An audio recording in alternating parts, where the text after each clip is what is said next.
Hi, my name is Shawn. This is my friend Chris Ford, aka the Objective Geek of Twitter and YouTube fame, or semi-fame, or whatever level of fame you want to assign to yourself. It's all about important or positive self-perception, Chris, and you've got that. So whatever level of fame you want to assign to yourself, I believe it. What's important is that we are here today on this extremely awesome podcast talking about an extremely awesome episode of Avatar: The Last Airbender. I don't want to give away any spoilers other than that it's an extremely exciting episode, and it's going to be a lot of fun to talk about, I think. But before we get to that, of course, Chris, how you doing? I am doing great. I'm very excited for this episode. Lots of stuff to dive into. I really love this specific episode of Avatar. Not to spoil anything, but it is terrific. I hate spoiling stuff, but yeah, Yeah, I know. it would be really hard. In fact, you know what? If you are listening to this podcast and you don't like this episode, it'd be interesting to hear why. I'd just be curious because it's very exciting. A ton happens, but we're gonna try to damper our excitement just for a little bit first, so we can talk about some of the usual stuff before we get too excited and too heavy into episode talk. So I thought I would point out that you have claimed yet another friend of the show. And I use it's like catching Pokemon at this point. It is, and it's also like catching Pokemon, and then it's not exactly real, but it's real up here in my head and in my heart. They're actual friends of the show. Hey, anybody that shows support to the show is kind of a friend of the show, even if not necessarily to us, or maybe not. I don't know. Yeah, anyone who contacts me or writes me back anything is a friend of the show. So, the new friend of the show is Jeremy Zuckerman. If you don't know him, you should, because he's an amazing musician. He is responsible for the music and the scores behind Avatar: The Last Airbender and The Legend of Korra. I just happened to be watching Legend of Korra with my daughter. We finished watching the series again. She really loves that show, and I'm always proud of her. But and sometimes I kind of watch it because I'm busy. It's kind of in the background. No disrespect to the show. It's just she's watching it herself. Like, she's not even watching it with me. She's watching it herself. But when it came to the finale of book 4, I was really dialed into it. I was like, man, this music is just so amazing. So amazing. I gotta tweet out to Jeremy Zuckerman how amazing it is and how above and beyond he went with the music in book 4. But also how it's always amazing music. And he did right back. He just said, thank you, which is all I need. I don't need. He didn't just like it though. He went out of his way to type words. That's the real key. He didn't just double tap like. Yeah. So then I told my daughter that though. I told my daughter because we were watching another episode. My daughter really loves book 2 of Korra, and she wanted to just watch book 2 again. She goes in weird orders that gets on my nerves, honestly. But I was gonna say I'm really proud, but at the same time, it's cutting my heart just to hear you say that. But you have to admit, of all the places to jump around to, jumping into book 2 of Korra makes way more sense than, say, jumping into book 2 of the first of Avatar: The Last Airbender. Yeah. So I'll give her some props. At least that makes a little more sense. So good for her. Yeah. Also, I think book 2 is more kid friendly. But anyway, I paused at the credits. Yeah. Yeah, I paused at the credits. I said, "Hey, look, this is the person behind the music." The thing is, after the credits of every song, we do that whole. Oh wait, no, that's how Avatar ends. Yeah, that's our podcast. Yeah. Is what you're thinking of. Yes, yeah. Korra ends in.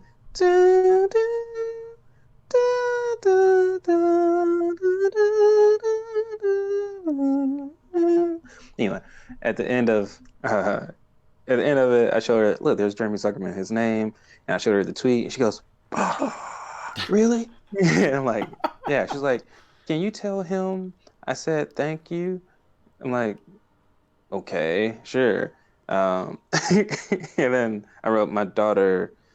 I said, thank you. My daughter wanted to my daughter wanted to thank you for making the music. And I put, here's my daughter typing. And my daughter did type out the rest of the note saying, thank you for the music. I'm going to be Korra for Halloween. Thank you.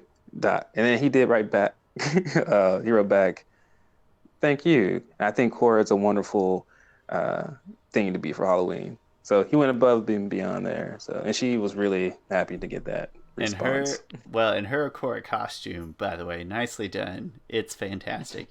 It's a combination of adorable and threatening. Just what you would want a small child Yes. playing Korra to be. You knocked it out of the park. But that's really exciting. I'm impressed that she just to understand sort of the impact that has to be excited at her age. I certainly wouldn't have known anything. Not to mention, I was probably mostly watching Warner Brothers cartoons, so I don't know how moving or inspiring it would have been to be like, hey, that Animaniacs music is really great. But The thing is, that's why, because Bruce Timm, who is responsible for the DC animated universe, it's called the Timverse, for a reason. He worked on Animaniacs, and oh no, he worked on Animaniacs and he worked on Tiny Toons. and we talked about it And at Comic-Con one time because those are basically probably two of my three favorite shows or cartoon series of all time. the thing is, he didn't really like working on. I mean, he Pay the bills. Gotta pay the bills. It paid the bills. Yeah, he was like, well, it's a fine enough experience and pays the bills. But when he left Tiny Toons to go work on Batman the Animated Series, they were both nominated for an Emmy, and Tiny Toons won. He was really pissed off, even though he worked on Tiny Toons. He was like, Tiny Toons is not better than Batman the Animated. It's not better, but Tiny Toons in its time, it's the spawn of all these random variety type shows that we have now. These really sort of scatterbrained, anti-serialized shows. In my mind, a lot of that started with things like Tiny Toons and Animaniacs. But that's probably a different conversation for a different day. Just know that I really like Tiny Toons and Animaniacs. And for the record, if you're removing the more serious shows like your Batmans and your Avatar: The Last Airbender, the other cartoon I was referring to is the Mystery Incorporated. Scooby-Doo Mystery Incorporated season of Scooby-Doo specifically. That's a tremendous one, but that's probably another conversation for a different day. In that but in their own genres. Hey, friend of the show. That's very exciting. Jeremy Zuckerman.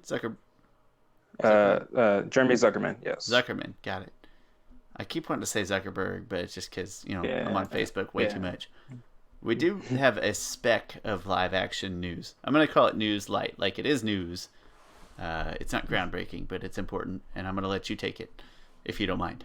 Or I can pull it up and read it if you... go ahead and pull it up, because I almost forgot the guy's name. Dan Lin, I think. Okay. Anyway, you go ahead and pull it up. You read it. Okay. I'm going to do it on my phone, because I don't want anybody to see my emails, which it's directly connected to. I don't think there's anything weird in there. I just don't want you to see my unpaid bills and things like that. It's not important. This is some news for the Avatar live action series, and really it's just nice that this news, that we have news, because any positive news is good news. And this makes, I think, even more official. Yeah, I would say it's not a case where no news is good news because it's not actually out. So positive news. I don't know. It's nice to hear. I'm just going to read the whole thing verbatim that you sent, at least the first paragraph. So Dan Lin, he's the new executive producer for the Avatar live-action series, has some experience under his belt when it comes to producing some of the biggest franchises around, including such hits as It Chapter 2, Lego Batman, Aladdin, Death Note, and Sherlock Holmes, to name a few. While a release date for the series has yet to be confirmed, it's clear that fans will have to wait at least a little while before exploring this brand new interpretation of the world of bending. The upcoming series will also be written and executive produced, that's worded weirdly, by Michael DiMartino and Brian Konietzko, who were responsible for bringing the franchise to life on Nickelodeon around 15 years ago. Yeah, so that's the story there. Which, hey, seems like a pretty good executive producer of those properties mentioned. I love It. I think that's a fantastic movie. I absolutely love it. Everything about that is I'm good. A little surprised, but all right. I haven't seen it. I have no opinion. You should see It. It is good. It Chapter 2. I like horror movies, but only cheesy bad ones from that golden 80s to early 90s era of really bad low budget horror movies. I love those. If it's actually scary, I get actually scared and I have nightmares and stuff. So I know even scary video games, especially modern ones, that are kind of serious, I can't even touch them, and I play a lot of video games, not horror ones. Man, they scare me. It Chapter But 2 was if it's good, I'll watch it. yeah. It Chapter 2 was all right. It was fine, I guess. Death Note was pretty bad. Not gonna lie, The live especially action one? considering live action one. Yeah. Because Okay. Death Note is an amazing anime. It's one of the best anime, at least the first like season or the first half of the first part of it. Something happens to a certain character, and then the series just kind of goes down in quality. It's still fine, but Death Note wasn't good. I love live action Aladdin. I think we disagree on it slightly, We do, but or a lot. but in all live action things in general, so it's not really a fair. Like I'm not a fair Yeah. counterpart. You would need somebody better, but yeah, I do. And Lego Batman is really good too. I don't revisit Lego Batman enough, so it's a pretty. I was always confident because it was going to be in the hands of Mike and Brian anyway, and it being in the hands of this person is slightly encouraging. If anything, I'm just more encouraged by he has a fairly good track record, and that this thing is chugging along even more. Yeah.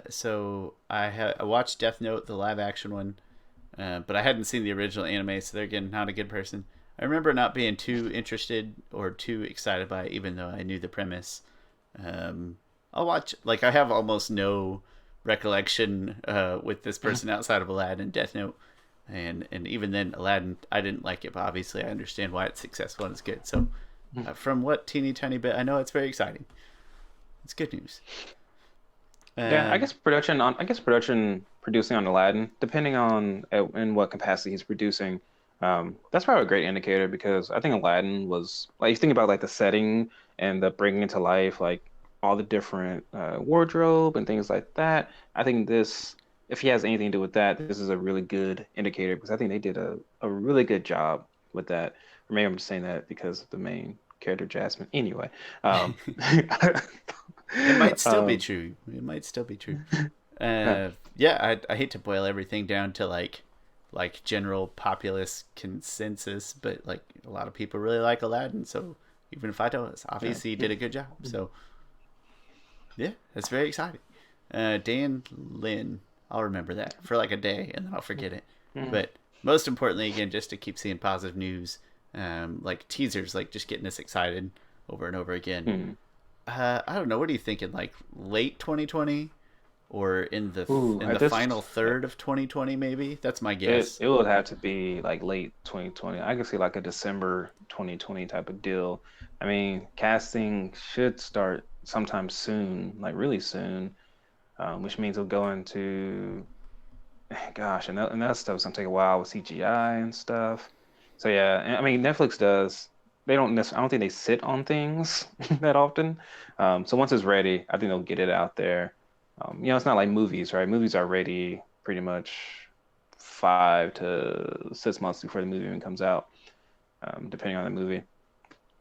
Here, I think once it's ready, it'll be like 2 months or something, and then it'll come out. I feel dumb, but I didn't even know that about movies. I always assumed there was like a buffer time for marketing reasons and whatnot. I never would have guessed, 5 or 6 months. That seems outrageous, and yet the more I think about it, oh yeah, that makes a lot of sense. I mean, I'm sure there's exceptions on either side. I could be under exaggerating, over exaggerating, but I look more into that. Anyway, one thing that I'm working on to get me more excited for live action, to give everyone excited for live action, is 10 things that the live action version can improve on from Avatar. And I did find 10 things. I think these things are could happen. I think they're fairly implementable, whatever. Yeah, I think they can it's happen. A legit word. Yeah. Are 9 out of 10 of them get rid of Jet? Is that 1 through 9? And then the 10 no, I'm gonna make you mad and say one of them is more Jet. But oh, Chris, what if our friends of the show see that and get ideas? Stop it. Let them get ideas. You could be influencing Jet's people be right great. now. Jet could be great. Anyway, I won't get into it. It's fun. Now, it's funny to talk about Jet right now. Jet could, especially this episode. Sorry. Yeah. Anyway, working on that. That should be out probably in the next That's probably a good couple of segue days. to your latest Yeah, works and previews of future yeah, ones. that's a good segue. Nicely done. My latest videos, my most recent one is actually about the Dragon Prince. Dragon Prince season 3 is coming out November 22nd. There was some recent pics released, and I go over that. And also go over my 3 things that the Dragon Prince could do to improve. Because also, I think Dragon Prince needs to reach a wider audience. I do think it's in a little bit of trouble here, trying to get renewed. I mean, I can just kind of sense it from like the creators and everything trying to push like we need this saga. I don't think they would be pushing so hard if everything was surefire way, surefire that everything that they will be able to tell their long story. Which is But these are a three shame things. because, like, while I agree, that it could improve, or even more importantly, like I understand maybe why it's not reaching as wide of an audience. Yeah, It's a shame because I love it. I yeah, no, I love it. 100% I love love it that too. show. So I need Yeah, it to succeed. I need it to reach that wider audience. I don't think it's a matter of people not liking it. I think it surely has to do no, with volume and general popularity at this yeah, point, probably. But that's just my own internal thought. Maybe I could be totally off. I don't know. I haven't yeah. looked at So Metacritic scores or anything for it. in the video, so I go over the 3 things that it could do to be better, and also just maybe reach a wider audience. And then also I go over some newly released images and just kind of give my thoughts about them. So that is up. The video right before that is who did Zuko marry, which is apparently in our little group of contentious uh, topic. Why has he got to uh, get married at all? Why can't he just be peaceful and yeah. happy and I I don't almost threw in a Zuko Sokka joke in there just for know. Jamie, A but joke or accurate representation of or a accurate. legitimate possibility. I almost God, did. I I was, love I that. don't even feel like dragging this video, No, dragging but into this it's video. just my way of segueing over into our hi Jamie. That's all that's Yeah. for you. Hope you're listening. Uh, and then the video before that is my review of Joker, which the more I think about the movie, I've seen the movie twice now. Um, I I like it even more. I might possibly even love it, but I still fairly hold true to my review of it, to the score that I gave it.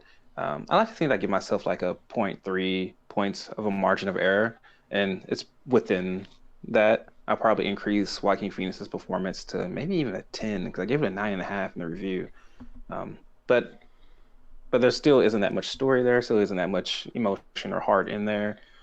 So it still will get around like an 8 out of 10. But I just enjoy the movie even more, even though I don't even think it's a really great Joker interpretation. Like I mentioned before, I think Jared Leto does a better job of being quote unquote the Joker in the movie than I want to Joaquin clear Phoenix that. I does. want to clear this part up really quick because what you say, what I interpret from what you say, I don't think that Jared Leto is a good Joker. I think that's a very limited opportunity. Like he just doesn't have a ton of opportunity in that film, in the film to work with. I don't know that he is a good Joker, but what I hear you saying, or at least the part that makes more sense to me, is just that the interpretation of the Joker that Jared Leto plays, as made by other people, not Jared Leto, but as the creators designed it, is a better Joker. It just happens to be played by Jared Leto, who I don't like at all.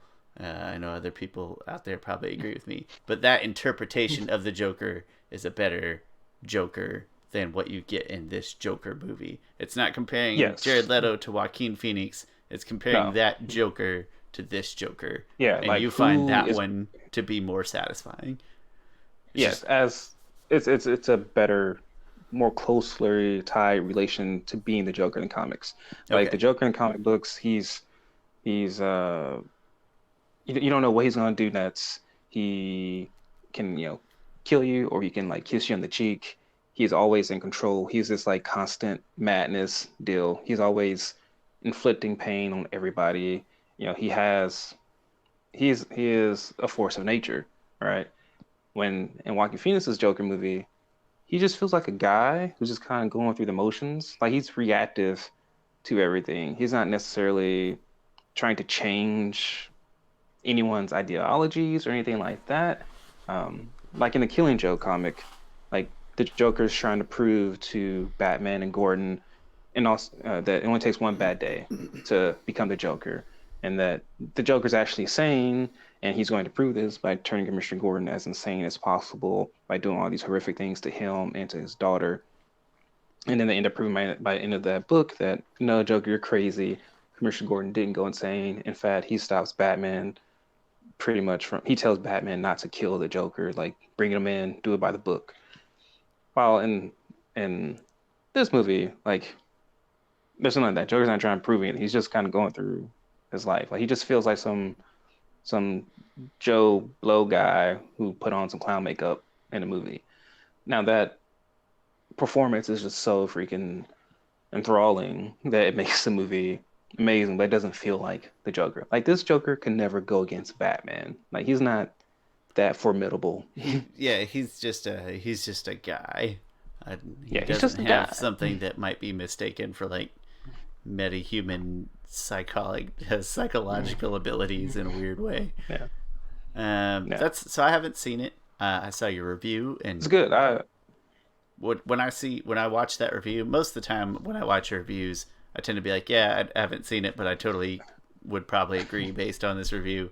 And I felt that way about Joker, and I think it's just a shame that like we call it Jared Leto's Joker because I just don't want to give him that much credit. And again, not even that there was that much of his fault. There just wasn't a ton for him. It just wasn't a huge role. But it's like Joaquin Phoenix did the better job, but the better Joker by itself happened to be played by Jared Leto, and I can get on board with that. Yeah. Even if I haven't seen it, I'm totally okay with saying that. No offense, Jared. Sorry about all the memes people are sharing. Let's use that as a segue if you're ready to talk about a movie that I have seen. And because you proposed a topic that I thought was pretty fun. Excellent idea. I don't know what inspired it. If you'd like to share, that'd be great. Or if you don't, that's also great.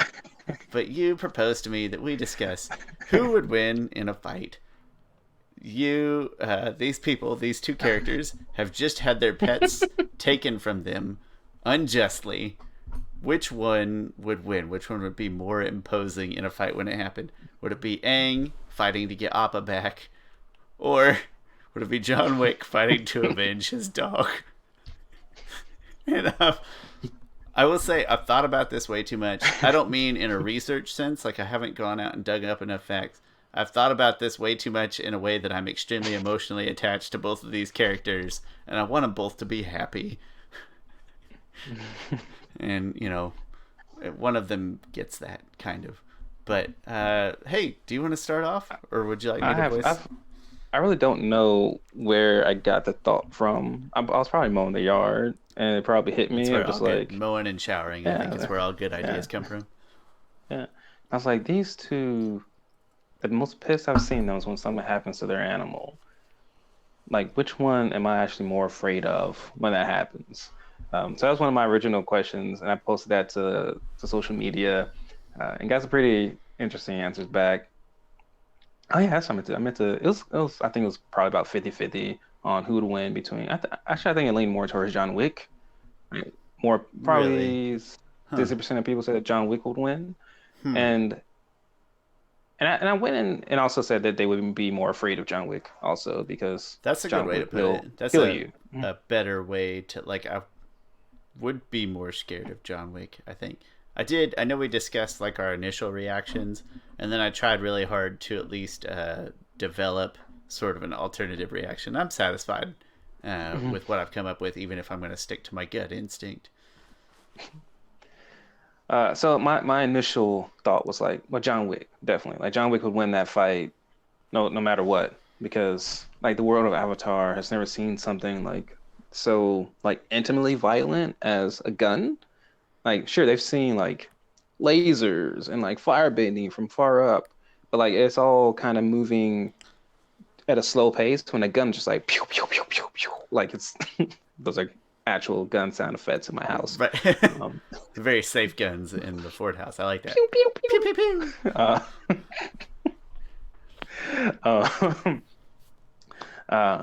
So yeah, so like initially I thought, all right, there's no way that any character in Avatar can deal with the sheer ferocity and the way that guns are used. Do you have a rebuttal to Oh, that yeah, for yeah, me? yeah. Or just what your Mine's. I think I can keep it pretty concise. So I'll offer like a slight rebuttal to what you've said, and then give my overarching opinion, and then you can close it out with probably the final, most rational thoughts. yeah, that's That's probably. So my rebuttal would be that I think you're doing a strong disservice to Sparky Boom Man right now by ooh, treating okay. him as if he is not firing projectiles at a very maybe not bullet rate of speed. I don't have the physics figured out, but I would argue I think Sparky Boom Man and even like the Blue Lightning, they seem to come out at a very in a very projectile way. Like they're even using like finger guns when they fire the Blue Lightning. Like, I don't know. In my head, those are the closest things to projectiles in the universe, and so in my head, it's different than anything Aang has seen, especially angry Aang. Like I feel like just angry Aang in the Avatar state, you go ahead and fire a few bullets at him. I don't know if we're doing fire Avatar state or not. Definitely in the Avatar state, it's easier. Yeah, I do yeah. think, Avatar stays. yeah, so, but even Aang out of the Avatar state, I think he would be really, really hard to hit with a weapon.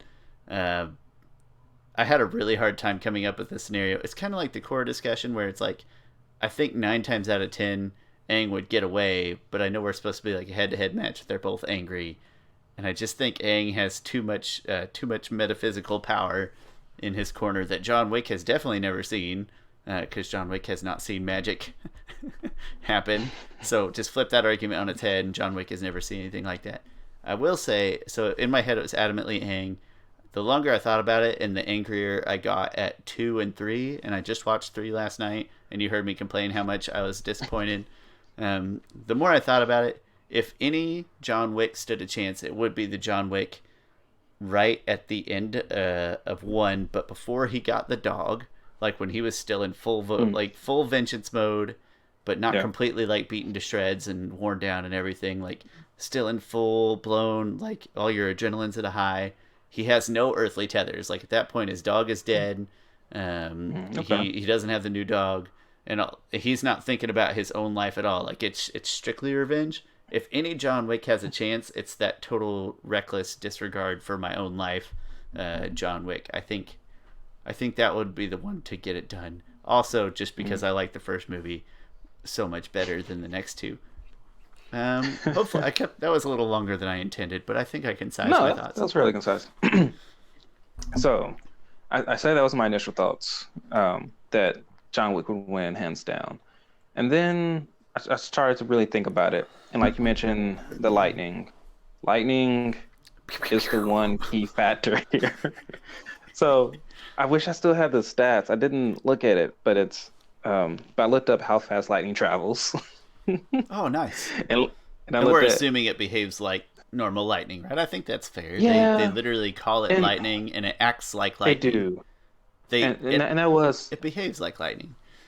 and that was trouble for me a little bit. Like, should I consider this that it behaves the way that normal lightning behaves? And I mean, Iroh characters in Avatar have a supernatural ability to react to really fast things. Like even Iroh is not the Avatar. He reacts to real lightning in his own sky, and he can redirect it. Like so, if I And was he's an trying old at first, I was trying man. to Like this is not prime yeah. Iroh. Yeah, at first I was trying to say like, all right, is there a difference between the lightning that they generate and the lightning from the sky? Well, if Iroh can redirect lightning from the sky, it's probably just as fast as redirecting lightning from someone else. So that made me think that all right, lightning from your hands is the same speed as lightning from the sky. Um, but then I started thinking about like, all right, Zuko and his Agni Kai with Azula, they're sending Azula between Azula and Zuko is a straight line. And Katara is probably about 10 feet away from Zuko, and that's a straight line from Katara. I almost did try to do the math and some geometry there to figure out how fast Zuko has to go to intercept the lightning. That's way deeper I end up debate. not.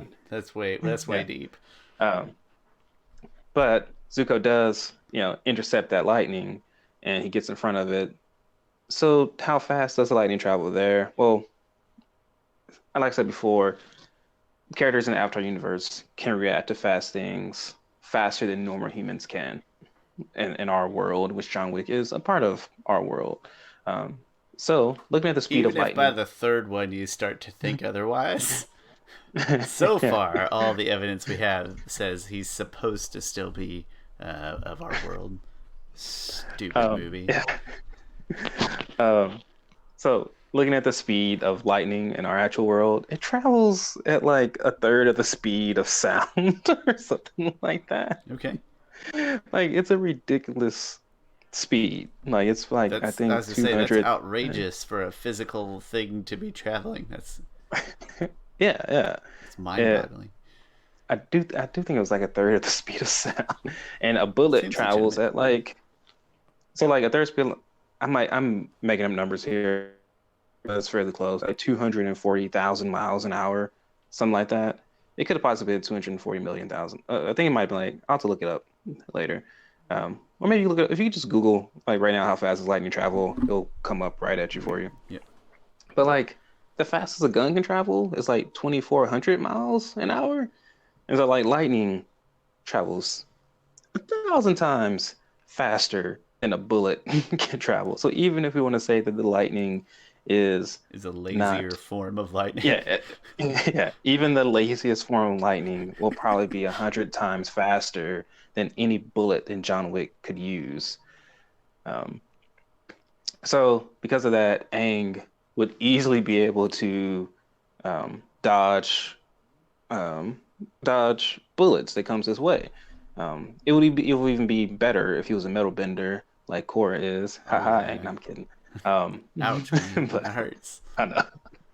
But like a character like Toph, Toph would easily beat John Wick because she can control the metal and she would be able to. Oh no, wait, no, actually Toph would lose because Toph. I don't think Toph would be able to react to that bullet in the. Do we have evidence of Toph reacting to blue lightning or just other forms of bending? Because I would say that blue lightning is safely faster than, even regular fire bending or earth bending or air bending. Uh, No, I was just trying to think about Toph has she can see Earth in the air, But but a it's bullet, difficult. yeah, but a But a bullet, bullet moves so that's. fast, I don't think, and so tiny, I don't think she'll be able to see that, even I if she do could like the see that. idea though that she would maybe still have some element of control over the bullets. That would be kind of interesting to explore. Yeah, Like, does she have to sort of be able to visualize when she's bending and yeah. understand exactly where it is to have any element of control over it, or does she have like a general sort of aura around her I that think she'd she be would able to? have to like.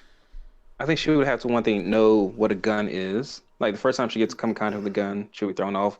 But if she knows what a gun is, she can feel like that person's finger.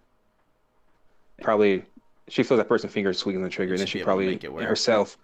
Yeah, she could probably project out where that gun, where that bullet is going to land, and she can, yeah, work her way around that. You are actually underserving lightning. I thought I It's was. 220 million miles an hour, and that Yeah. is a third the speed of light. Not even sound. That's I a would. third the speed of light. Oh, That's oh, speed of light. Yeah, I outlandish. So was. Yeah, again, I'm gonna say if you flip it on its like, sure they haven't seen bullets, but if you flip it on its head, I know that nobody has ever fire bended or earth bended or air bended at John Wick before. So yes, they have right. shot at him a lot in his defense. Yeah, like, like once Aang, one thing John Wick, and I watched the third one a couple nights ago too. Like he comes into like he gets in a lot of hand-to-hand fights with people, even if he has a gun. Like somehow those people are able to like maneuver in a way that the fight becomes a very close quarters fight. And once Aang is in a close quarters fight, John Wick's not laying a hand on Aang. Like He's Aang so is fast, man. supernaturally fast and gifted. And once Aang just earth bends like his feet to the ground, John Wick is done at that point. I So don't yeah, so think. Aang, I Sorry, think go ahead. Aang I without a interrupted. doubt. So I think Aang without a doubt wins that match. And I feel like I try to be as unbiased as I can in all these things. I feel like this time I went in unbiased. I was unbiased no matter what. Like I went in thinking like John Wick has this, and then once I look at the facts and everything put forth, I'm like, oh no, actually Aang wins in a landslide, in a literal landslide. That's kind of funny because of a literal landslide, probably. Yeah, And we've also yeah, just this one. we've seen John Wick at least be not bested, but like seriously damaged and flaws by like just not kind of ordinary bad guys from time to time in a bad situation. So It doesn't change my answer, which is still certainly Aang. But maybe a more fun question would be like Aang before he learns the other types of bending versus John Wick at the end of the first movie, or something like that, where you could kind of level the odds, where it's just an airbender versus a guy with an awesome gun. An airbender that hasn't seen Blue Lightning or Sparky Sparky Boom Man versus a guy with an awesome gun. Maybe that's a better, like a closer question. I still don't think it changed my answer, but it's fun to think about. Yeah, well, long story short, Sparky Boom Man would be a good fight against John Wick, I think. That just seems like a really cool looking fight. Like, just imagine the explosions. Yeah. I don't know how fast it's traveled, and I'll have to go back and rewatch it. But it seems like it's fairly instantaneous. Maybe not gunshot speed, but close. Like faster. Yeah. Like faster than firebending, but maybe not quite to the speed of a gunshot. I think so. Yeah. At a guess. I mean, we're guessing at a animated animation, but I think it's a fair guess. The thing is, I was hoping at first. I was like, "All right, good." At first, I was hoping when I asked you the question of who would win, I was hoping you would say John Wick, so then I can hit you with all these facts of why he wouldn't. I wanted like a really. To be fair, I'm always going to default to the otherworldly like first, though, right? Like as a human in a not otherworldly world, I'm always going to default to the people with essentially superpowers. No offense, John Wick. Yeah. But long story short, don't steal or hurt other people's pets, or I will find you. Yeah. Or one of these two will find you. Either one. Keanu Reeves in real life might find you, and that probably isn't great for you either, because I see those videos where he's practicing with the gun. He's pretty good. He is, yeah. Anyway, go watch the first John Wick movie and then skip the next two. It's short. No, you know what? Don't skip them. Watch the first one and then give yourself like a year, and then watch the second and third one back to back, and maybe it'll be okay. I love you, Keanu Reeves. Be a friend of the show. With that, we've been successfully discussing very important things for approximately 37 minutes. Very important things. But we have. Oh wait, I want to before we go into the show. I have two things to say. Please. One thing is there is a new comic book out today called Avatar: Last Airbender: The Tales of Team Avatar. So that's out today. I didn't get just pick it up because Barnes and Noble didn't have it for some reason, and I didn't even ask my comic book store. Barnes and Noble has everything. Yeah, what the heck, Barnes and Noble? Come on. Just kidding. Also, Shawn, I know you know this, but they made a Cabbage Man pop, and I bought this. You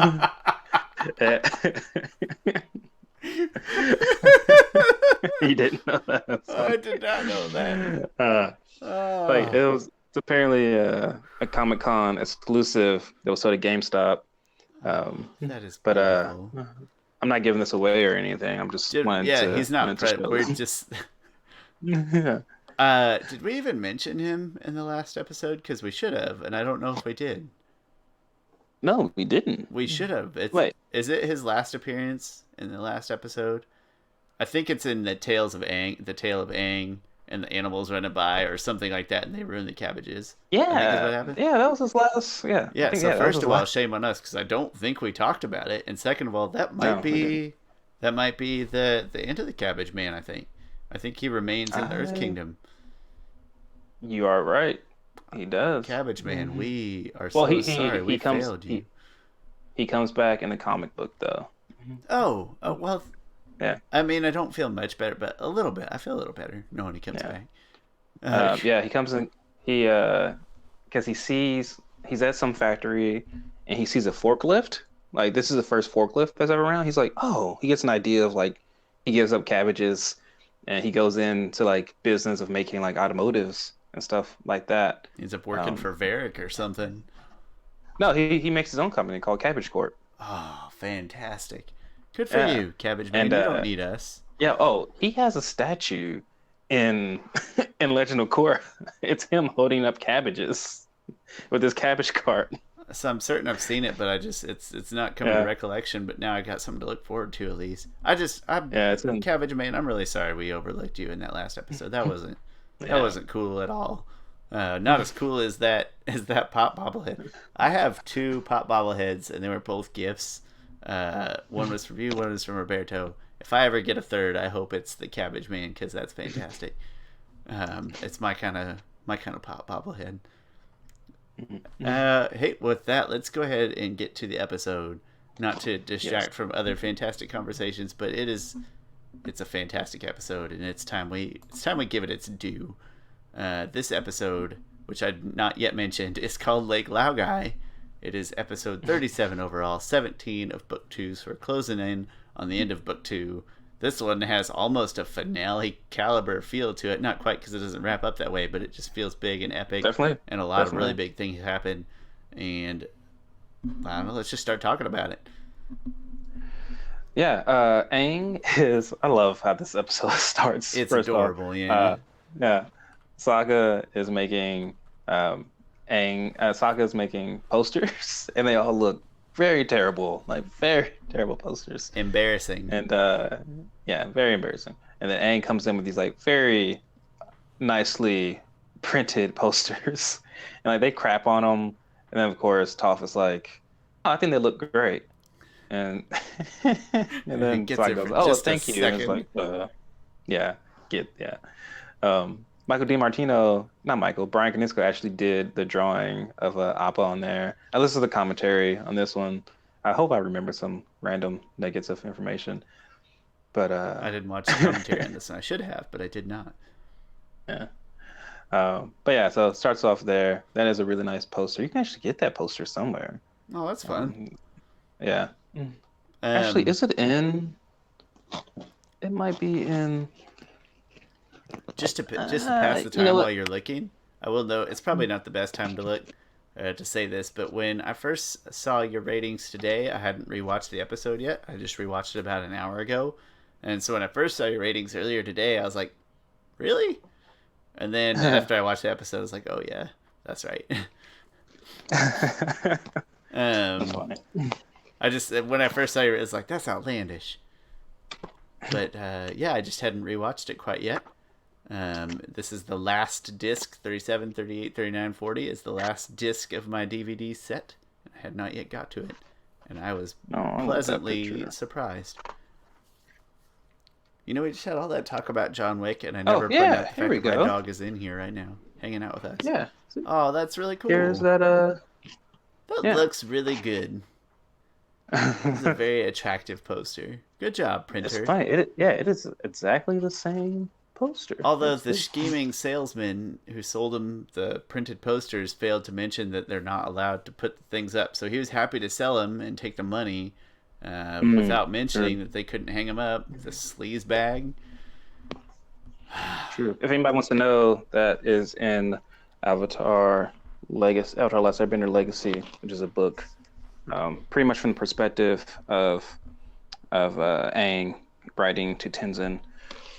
Oh, and then there's also a new book called The Legacy of the Fire Nation coming out, but it doesn't come out until February, and it's from the perspective of Iroh writing to Zuko about kind of like the past, Fire Nation and everything. We should talk about that in the news just because it's kind of, I don't know, that's going to be very emotional, I think. It's very... Yeah. The art in it looks really probably good. more so than Aang writing to Tenzin, even if that's a weird thing to compare. But Aang writing to Tenzin just feels more like stories. Iroh writing to Zuko, that feels like life. Yeah, exactly. Hashtag adulting lessons and stuff. So that'll be really cool. I'll read that stuff in between sessions when we hit our in-between series. I'm going to dedicate some time to the library and probably borrowing your stuff. So they Judy, no, that hasn't happened yet. Anyway,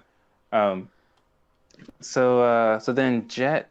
No, you were right. Judy essentially comes in and tells them that they can't hang posters and stuff like that. And then Aang gets super mad. Aang gets really pissed. And then I like how Toph was like, "Yeah, let's break some rules," and she like completely just breaks through throws the wall out of the building. Aang gets so mad he would kill John Wick. That's how pissed he is at that moment. Yeah. And then in a commentary, they do mention that initially Toph was supposed to just break a vase, and they thought, no, that's not enough, and they had her break the whole thing. It would have been a huge missed opportunity. Then they said that even in future episodes, when you see this same house, that there's still parts of it like falling off and stuff. I hadn't noticed that. It's awesome. Yeah. And then yeah, so that's all with them. So then they go out to look for to spread the posters of Appa They around. essentially are gonna post the stuff anyway. Yeah, that's all it amounts to. Oh, there's so many good. I feel like every time there's blind jokes, they handle it so well. They do. Very like when classy. when and they're handing lighthearted. out when they're hanging out the posters, they split up. And so I was like, Toph, you come with me. She's like, why? I can't hang up a poster. And she grabs the paste and paints it on there. She goes, it's upside down, isn't it? and it's funny because it wasn't upside down. It's totally nobody says anything. They just you don't want to rub it in. She gets the point. You don't. Yeah. I refuse to believe that she couldn't feel textures on the poster. Like she's so sensitive to everything physical. I guess you would have to feel the ink. Yeah, I feel like she totally could though. Like in this episode, she knows how to tell when people are lying, but she can't tell which side of a paper the writing's on. Come on, Toph. Yeah, it's a little far fetched. I'm just picking nits. I'm sorry. Yeah, so they run into Jet, and Jet is all on the up and up here. I mean, if you don't like Jet here, that's fine because he's being brainwashed. It's not his fault here. I'll give him that at least. Not his fault. And Katara I think she seems too scorned, honestly. It is out of character from like how they left. Like they departed and went their separate ways the first time, but she wasn't like John Wick angry. Yeah, she seems John Wick angry here. And she does, yeah. Like she just lost a puppy. No, I totally agree. It's a little overdone, but gets the point across. Like that picture of her waterbending is like massive, and like the way that she is like she's also throwing ice at him. Like hasn't aggressively done anything to her at all. Especially this time, like nothing. Yeah, and in her defense, last time she saw Jet, he's gonna murder a town of people. So I don't know, a town. That's important. The whole town, not like discriminate people within it. All of it. Kids. But they didn't leave. When they left, she wasn't this level livid, but she's also quite a bit better waterbender. So maybe that has incited some additional rage potential. Yeah. With great waterbending comes great rage responsibility. Yeah. So Jet tells them that he can help them find Appa, and they do agree with it. After she kind of gives them the brainwashed head treatment, the head clearing? No, not yet. Yeah, when he says he can help him find Appa. You're just saying generically. He doesn't know where yet. He just like, hey, let me help you. Yeah. I see. Yeah. And then right at that moment, first, Toph senses that Jet is telling the truth. That he is there to help. He did leave the freedom fighters. And then, like, suddenly, the freedom fighters are like, oh, hey, Jet, we've been looking for you. And then Toph realizes that, well, they're both telling the truth here. One thing I think they did a really amazing job of planting the seed that, not planting the seed, but like keep on reinforcing that Toph can tell when people are lying, and that gets paid off at the end of this episode. But then Toph can sense like, oh no, well, Smellerby and Jet are both telling the truth, but which one is right? Like they must know. And then Smellerby says, we didn't see you since the Dai Li took you. And they all know how corrupt the Dai Li is. So then they know that Jet must have been brainwashed the same way that like Judy seemed kind of brainwashed. And they do I like how Sokka tries to like jog Jet's memory by sticking hay in his Wait a minute. Yeah. That's really fun. Good try, Sokka. And then he says maybe Katara should kiss him. And then I like how Aang is even like, no, that's a dumb idea. Stupid. That's exactly what I would have said, Aang. And then they're trying to remind him that Jet, you're a freedom fighter, like, or Katara does like the healing thing, like you said, and it brings back just a quick memory of the leader of the Rough Rhinos, and like Jet just being like a little boy watching his village being burnt down. And this is one of the moments that I want that I think should be expound about in the series. Like, you need to inform the character Jet even more. I want him to actually confront the Rough Rhinos and possibly see that he was becoming what he hated most by confronting them. But this is a really good flashback, and I hope they, expand this more in the live action series. I remain silent. No, Yeah, it would be very interesting. It'd be very interesting confrontation if time permitted. I accept, and an opportunity for me to like Jet better. That's what it would be. Um, but then he finally comes to, and they go to Lake Laogai. Um, and Laogai in Chinese just means prison, apparently. Very So it's just, attractive lake, apparently. yeah, Yeah. just prison under the lake. Like in the commentary, they're like, we were not creative with that one. I mean, I guess it's creative enough that you used the Chinese uh, translation for it. I But mean, at least you didn't just call it Lake Prison. Like that's yeah, hey, we could have called it like prison, should have. could have been worse, guys. Could have been worse. Yeah. So they infiltrate Lake Laogai, and I really love just them like infiltrating it because you never see Team Avatar really go on covert missions together.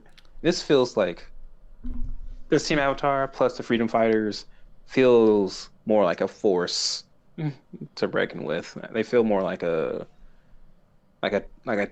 armada or Like a the team. dedicated operation as opposed to just kind of Yeah, ad hoc, yeah, going wherever they please. This feels like a Sokka thing, almost. Like a yeah, strategic movement. yeah. And then they get to um eventually they find Long Fei. Long Fei pretty much is like, you guys are major enemies of the Earth Kingdom. You pretty much need to be punished, something like that. But the scene that I really love is like the Dai Li members hanging from the ceiling. Like it's so freaking like ominous. It's very creepy, yeah. Yeah. It's like off-putting in that you don't notice it right away, probably, and then you're like, what's that? Oh, that's creepy. I don't know. I definitely didn't Yeah. notice immediately. Mhm.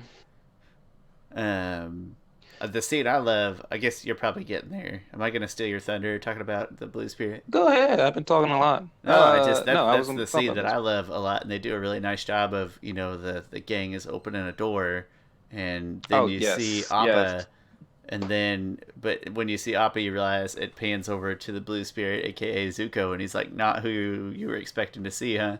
And it just That is, how it's very like that's like Deadpool meta, like he's talking to us, and I know he's not really talking to yeah. us, but No, that's a good it's point. just very cleverly put together and very cleverly animated and transitioned. Like it Yeah. did exactly Mike, what they wanted to do. no, it's good you call that out because Mike DiMartino says, like, I love this cut. This is probably one of my favorite cut scenes we have ever done It because it's such a magic trick, like, or such. He just fools the audience so much. and it could feel cheap, but it does. I don't know. It feels really well put Yeah. together. It's my favorite scene in the whole episode, probably. Yeah, and it's so small, but it changes the it dramatically, I think, changes the story in this episode a lot. You think, oh yeah, they found Appa, and like they show you Appa, they show And Aang you opening a get door, and there's it's Appa. happening, and Yeah, then you see Appa's eyes widen, and it turns the camera, and oh, kind of heartbreaking. yeah, It's less heartbreaking because I think we all have faith in Zuko at this point. Like even first watchers, yeah. I think you have some Uh-huh. faith. So it could be worse. It could be like earlier Zuko, but there's more hope. Yeah. They do. He did mention he was like, "This is." He was like, "I was glad that this was our last fake out because we faked out the audience several times with finding Appa before, and like for some reason, Breaking hearts. I felt them like, yeah, you definitely faked this out a couple of different times that we were finally gonna find Appa." Personally attacked. Yeah. They do a nice job. And This is a then great one to cap it off with. yeah, definitely yeah. And then back with the gang, they then get into this fight which I absolutely love this fight. This is like one of the best team fights, and when I rewatched it a couple days ago, it's surprisingly shorter than I remember, even though I watched it probably a couple months ago.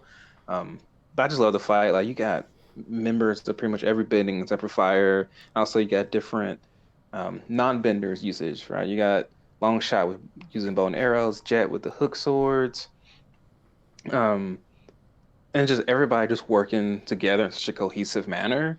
I just love this fight. Like and they say that directing it was really difficult because they're so used to directing like one versus one fights where you know where both of these people are at. But when you have like several characters in the same scene, you have to sort of track them and where they're going and what they're doing. That's difficult. My favorite, I think my favorite scene is pretty much like Toph um, gets up there. She then takes out two deadly agents. Two other ones then earthbend into her. She then pushes them away. But at that moment, a hand comes in, grabs her off of of the ledge that she made. But then before that, Jet swoops in, takes her back. Deadly agents then um, throw a rock at Jet and uh and then like Longshot shoots it, and it's just such a great sequence. Like Every John Carlos every Lopez didn't direct this, but it's a Tim Hedrick, I think, directed it, or did he write it? I, Anyway, I don't remember off the top of my head. yeah. I think they do a really nice job of making sure multiple multiple participants are accounted for all at the same time, several times, which is not something I can say about John Wick 3 Parabellum.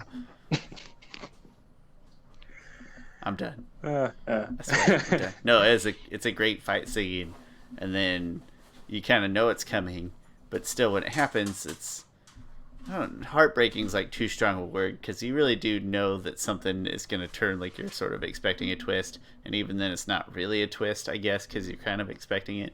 But it's demoralizing to see them flip Jet, who we like just got back on his good side, and he's helpful, and it seems like things are really going their way 100%. Just a small thing, flipping Jet with the Yeah. brainwash.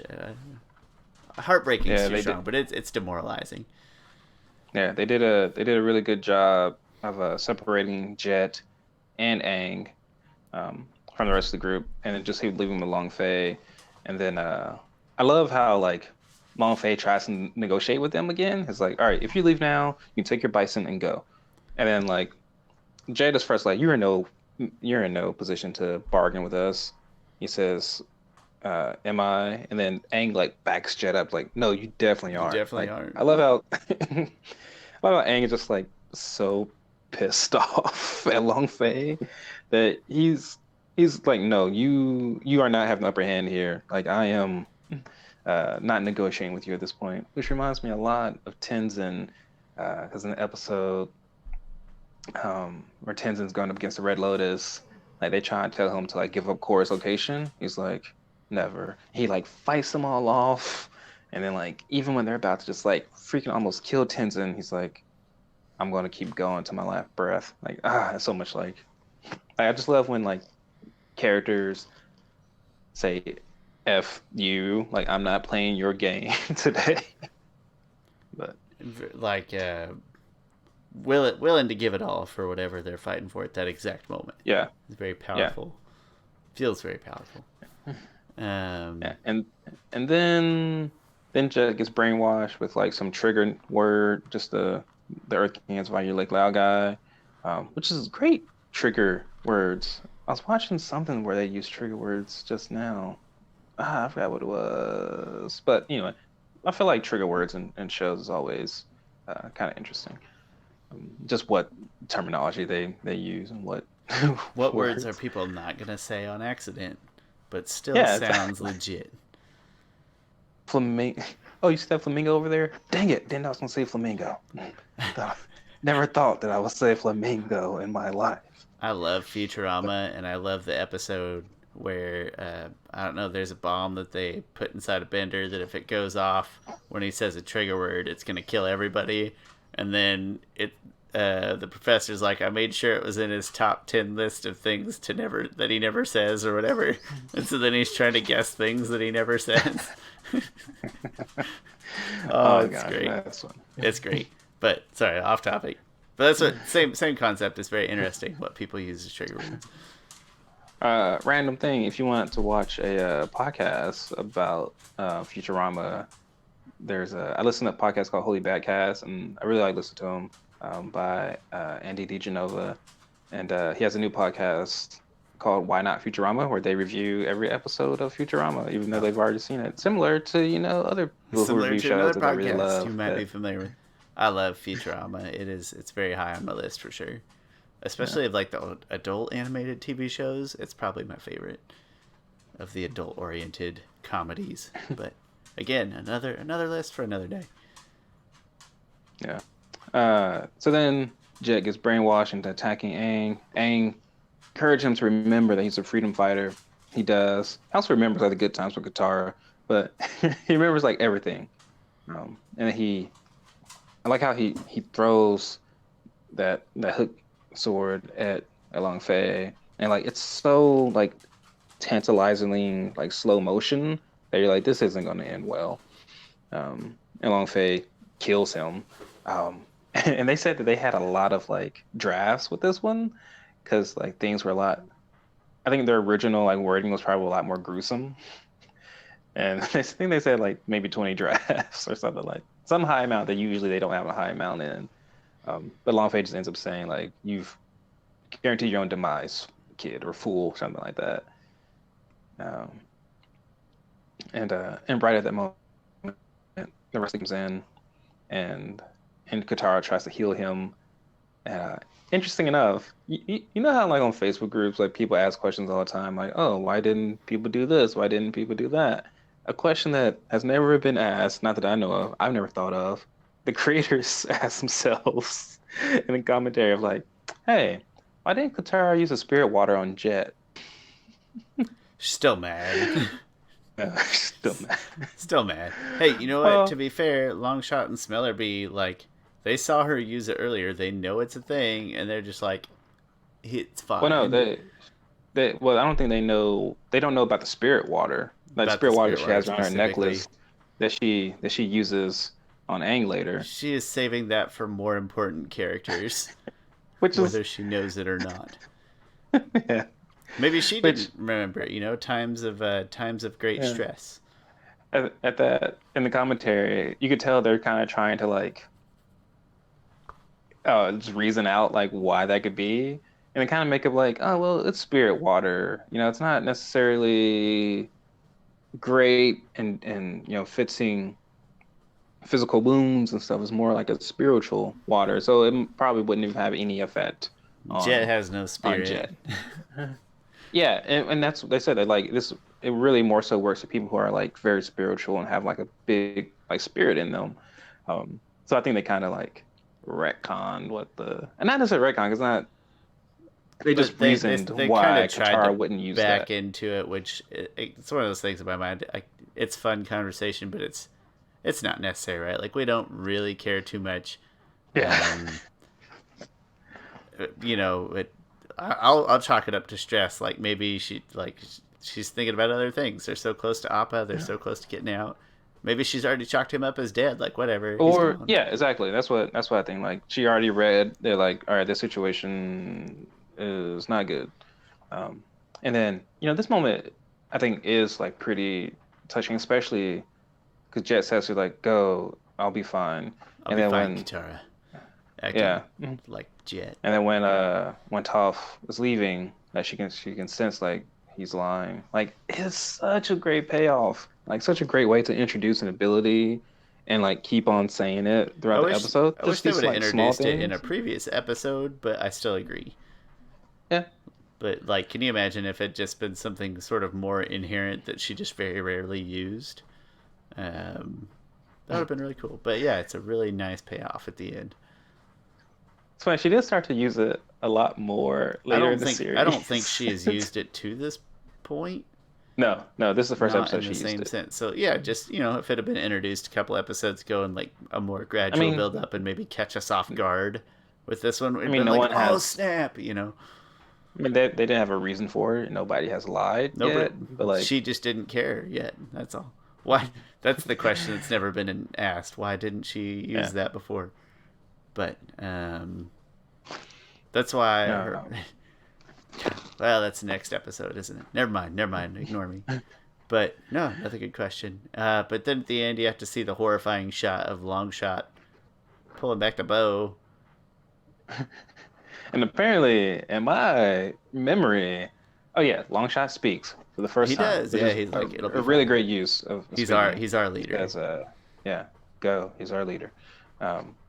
In my memory, he points the arrow not at the door but at Jet to take him out of his misery. And that's even Which watching this is time. We talked about it the other day, so I was like ready for it. But even this time I was watching, I yeah. was like, it sort of still looks like that. Maybe it's supposed to. I don't know. Oh, okay. I still think like I don't think that's what happened. I'm just saying I think it's very Yeah. obvious why you saw that. In live action version, Longshot should definitely kill Jet. Oh yeah. Not just saying that because I want Jet to die. I want him to be out of his. Nobody deserves to be miserable. Yeah. Um. Yeah. So then they make it out of they start to make it out. So then on the flip side of that, you have some which we've been speaking so highly of this episode and we haven't gotten to the Zuko Iroh part. It's true. We ain't really touched that. Yeah, But I mean, okay, so Iroh. the important part of this that you're talking about is very short, but it also still is, feels yeah. it also still Yeah. feels like half the episode. Like it feels like a full subplot, Exactly, like a yeah. 40%. In reality, like 2 minutes. Mm-hmm. But what a 2 minutes. Yeah, you are absolutely right. Iroh Zuko is standing in front of Appa, really just looking dumb, honestly. Um, and Like I then found a big Iroh, dog. Like it just very yeah. Iroh says like, "Oh, who could that be under blue spirit mask?" And Zuko Um, definitely not expecting Iroh, by the way, catching him off yeah, guard. and Uncle Iroh just delivers like just some hard love right now. Like they mentioned commentary, like this is the first time that Iroh is really speaking this loudly against Zuko. Like Iroh rarely ever gets his voice to a certain level. Like he saves it only for like the right moments. Like at the end of book one, where he was yelling at Zhao, like, "Let that spirit go. I want to unleash on you. What you do that tenfold. Let it go, Zhao." And like here, he's like yelling at Prince Zuko, like It's a little bit of like like a, I mean, we would call it like a come to Jesus speech or a I'm sick of your shit speech, I guess. It'd be one of those yeah, two. Like it's not, I mean, there's love in it, but it's angry. It's not like just a stern yeah, voice. There's harsh yeah, anger. yeah. Wonderfully voice acted, by the way. Wonderfully voice acted by Mako, who did pass away. Um, he he he tells Zuko like, "What is your plan? Like, are you going to bring him to our to our new apartment? You want me to put on a pot of tea for him?" And Zuko just like, "I don't know, Uncle. I haven't thought all this through." You never think these through. Like he is so pissed off at Zuko right now. Like he doesn't even let Zuko really finish his thought. He's like, "This is just like the North Pole. If the Avatar and his friends didn't find you, you would be dead." And then like Zuko at this point is just arguing stupidity Kind of against logic. childishly, yeah. Kind of Yeah. childishly. It's like, "I know my own destiny, Uncle. Your destiny? Or destiny someone has imposed on you?" And it's like, oh, like he just keeps on like arguing with like nothing. And then Iroh just keeps going, like, "I'm begging you, Prince Zuko." He is like, it's like Burgess Meredith yelling at Sylvester Stallone in Rocky, like, "Get up, you son of a bitch!" It's like it's very harsh. And I just like Oh, it's probably the most. I don't like you're embarrassed for Zuko. Like, man, just stop, just shut your yeah. mouth. And No one has ever been so verbally assaulted and like beaten in a debate than Iroh beats Zuko yeah, in this one. And it was a beatdown. and it's from love. It was a Yeah. verbal whooping. Yeah. And he says, my favorite part is like, it's time to start asking yourself important questions. Who are you? And what it is that you want? And then like Zuko just, you know, he throws down his twin blades on the floor in agony or in anguish or whatever. And then you leave that scene not knowing what happened. And then you have anything else to add on to the Iroh, Zuko? You knocked it out of the park. All right. It was a very powerful minute where, like I said, you're Yeah, feeling lots of you emotions, but I think the biggest one is like I'm feeling embarrassed for Zuko because yeah. at this point in the series we're starting to have feelings for him. The average audience is, at least, right? We've seen a lot of human Zuko.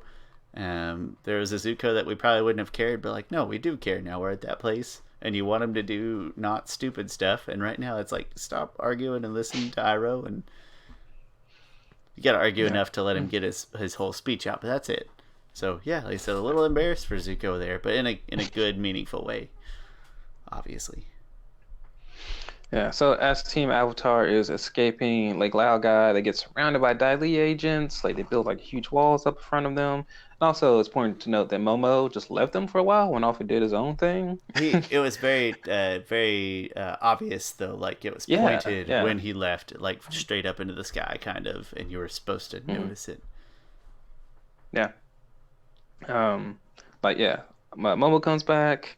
At that moment, you see Appa just coming in with the sun at his back, and it is like one of the most relieving moments. It's a beautiful culmination of both. A lot of the times the subplots are unrelated, but here you just had this big, powerful moment from Zuko and Iroh, and this big, powerful moment from the gang, and it's a beautiful culmination, like the happiest of happy endings from both sides. Usually they don't intersect quite like that in an individual episode, so it's really gratifying when you see Appa, because you at that point, I don't know, everything that happened. It fills in all the gaps, and it feels really good. You knew it was going to, but you get to see it. There's no more tricks here, Brian and Michael, you monsters. I'm just kidding. I know. Just kidding. They are. And then Appa comes in, he breaks the wall, he takes on Long Fei himself, and he bites his foot and like skips him like a rock onto the lake. It's a really funny scene. It's not supposed to be funny, but it is kind of funny. Yeah. And he spits out his shoe. So in the commentary, Mike says, just so everyone's clear, that's just his shoe. His foot was not in the shoe. Appa didn't bite off his foot. This is a kid show. In the live action version, I want him to bite off Long Fei's foot. We want this to be PG-13. We want to see some gore. Yeah. I could do it. The shoe's funny. Like he skipped it. No, I don't really want it. He held on to it. Held on to his Air Jordan, and that's cool. Yeah. Because that guy's funneling money off the city and buying himself some grade A sneakers. Oh yeah. Embezzling for sure. And then they all jump on Appa, and like I love how they all cheer for Appa. Like, yeah, Appa! They all go and jump on him, and like Aang. For some reason, his response, like he has a tear come down. He's like, "I missed you, buddy." Like it's like finally, after all of this, Appa is back. Like you feel like they can take on like anything at this point. Like they've gone months without Appa. Now that they got him back, now that the team's together, everything's gonna be fine. It feels like you feel finale. that. Like I said, it's not like that. It can't be the finale, and obviously. I don't know. It can't be, but it just has a very finale kind of feel for a mid-season. It really does. It feels that good. And the reason why it feels like a finale is because the story, this main story arc that we've been on for like probably at least 10 episodes, that Appa is missing, and we've concluded that in this episode. So I mean, you're right. It feels like the finale. Like I remember when I was watching this, it's like its own little my freshman year of college. For some reason, I had no real notion of what a season of a show was, and I didn't check the internet for when things were brand new. And so, like, I was like, "Oh, I had no concept at that point." Yeah, like when they leave on cliffhanger, like at the end of book 2, like I was waiting, like next week's new episode of Avatar. I hope, and like, oh, no new episode this week. Maybe the week after that. We weren't attuned to TV schedules before the internet was like in our hands at every given moment. Yeah. There was a time where we didn't know.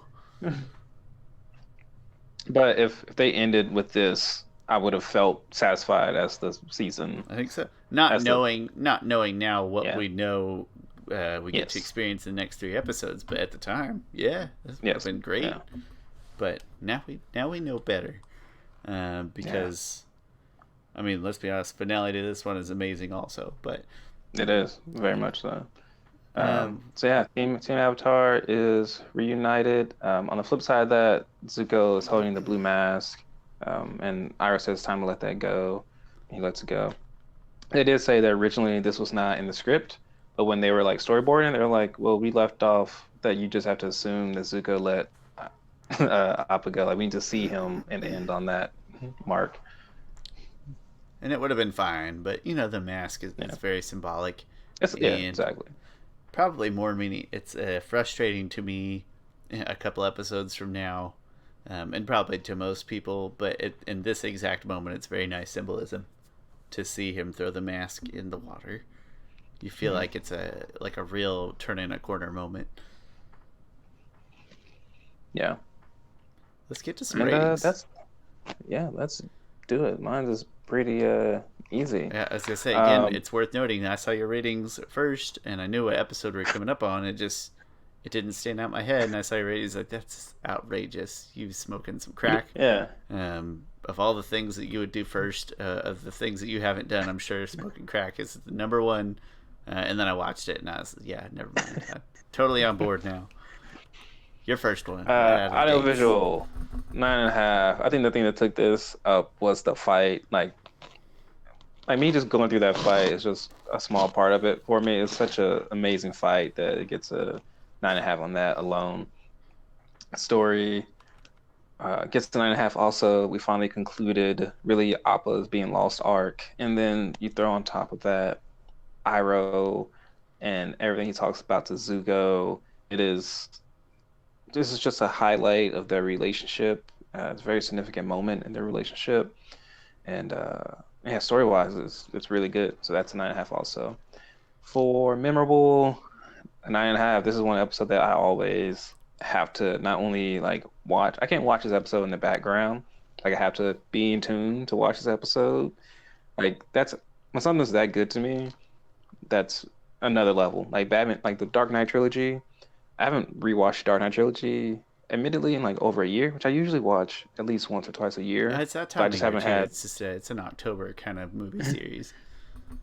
yeah. But I just haven't had like the time to sit down and for with kids and work and everything. I've had the time just to sit down for 2 hours a day and watch these movies.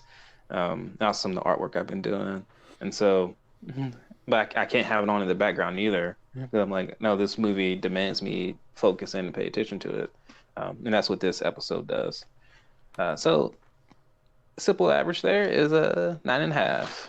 It's funny you say that about movies and stuff. I totally respect that, but I almost like I struggle to focus on any movie or television. Like I almost always want to be doing something else. But that just gives me more appreciation for what you just said about these are so strong that you literally can't do anything else.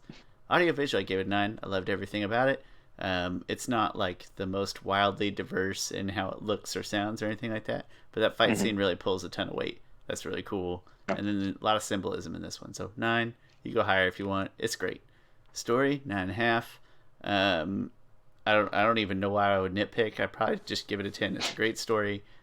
Culminates in all the things you mentioned, but then also like it's sort of a culmination like of what we know about the Dai Li and about this mysterious Lake Laogai and Jet. Like it's all these stories getting wrapped Yeah, I up. didn't. Yeah, I didn't mention Jet. Like, and this really is. Sorry, I'm interrupting your ratings, No, but no, this really is please. The dude the. died.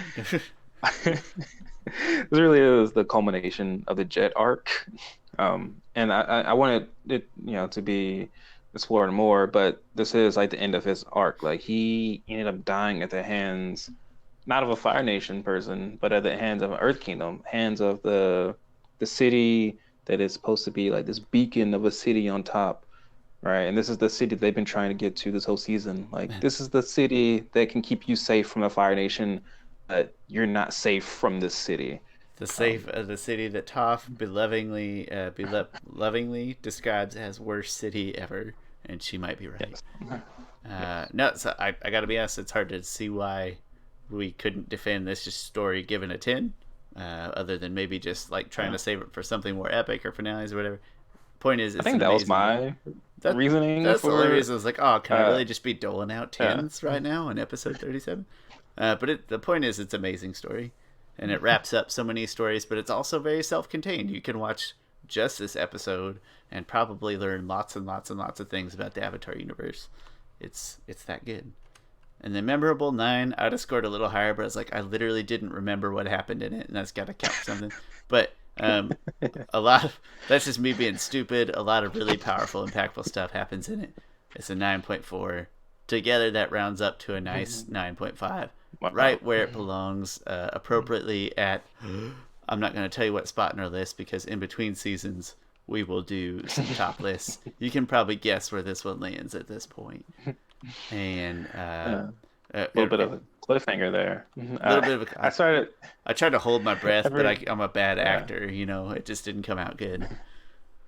So lately, every night I've been like telling my daughter stories of these old superheroes I would create when I was a kid, and I kind of like retconned their backstory and everything. But like every night I had to come up with a new story, right? And so That's it's a lot kind of of interesting storytelling.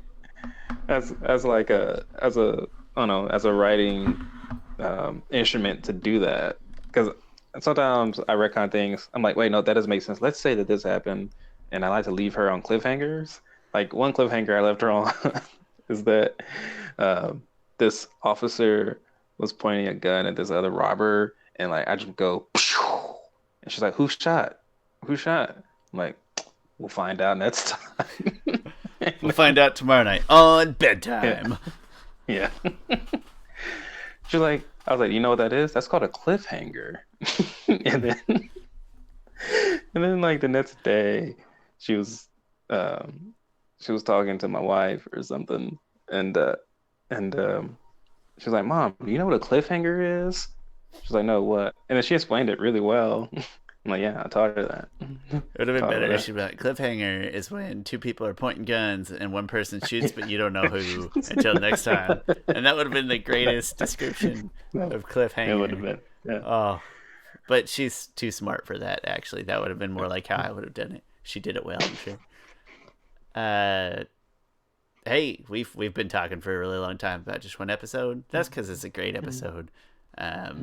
Also, great discussion. I had a lot of fun thinking about how much I was disappointed by John Wick 3, but also how much I like John Wick 1. And it is the next. I don't want to set the standard too high. The next 3 aren't all to this caliber, but what a great build up to the end of a season here. The end of season 2, or book 2, excuse me. It's pretty marvelous, the next few episodes. So thanks for joining us this time. Catch a few of Chris's videos. It sounds like you have top 10 things to improve is going to be the next one coming out. 10 things to improve in the live action series. And then you just did the Who Does Zuko Marry one, right? That one's out? Yes. Okay. Yep. Gotcha. Go watch those. Come back next time. Watch us. We might have a light bit of us sort of related news next time. We'll see. Still fleshing some things out, but I'm pretty excited to try something a little bit different. Hopefully it's different in a good way. Thank you very much for joining us. This is Avatar The Last Podcasters. I'm Shawn. That's Chris. All of our info is down in the description, and we will talk to you soon. See you later, Chris.